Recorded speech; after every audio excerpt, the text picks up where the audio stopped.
Anong ginagawa mo dito sa kwarto ko, par? Hi, this is Josiah from Josiah the Tech. This is episode 10 of Project Innovare. Natatandaan nyo ba yung previous collaboration yung nasira ang aking PC? Tatanda mo yan, for sure. Siyempre. Ngayon, binigay ko na kasi sa kanya yung Antec PC case ko. At alam nyo ba na nanalo siya ng 4th place kung alam nyo yung The Grand Lason? Round 3. Round 3? Yeah. Sumali si Surge PC sa competition na yun. At guess what? Ano nangyari? Nakapag-uwi ng award. Best in NVIDIA PC build, most powerful PC rig, and best in height brand. Papakita namin sa inyo kung ano na ang nangyari sa Antec build natin and bakit ito nanalo.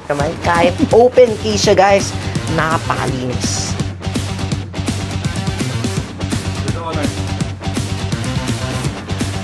Bro, bakit mo naisipang sumali sa The Grand Lason? Tagal ko ng plano yung word na modding. That time, parang idea ko sa modding, automatic water cooled. So, nag-post si Sir Bermore, PC Rig Show nga daw.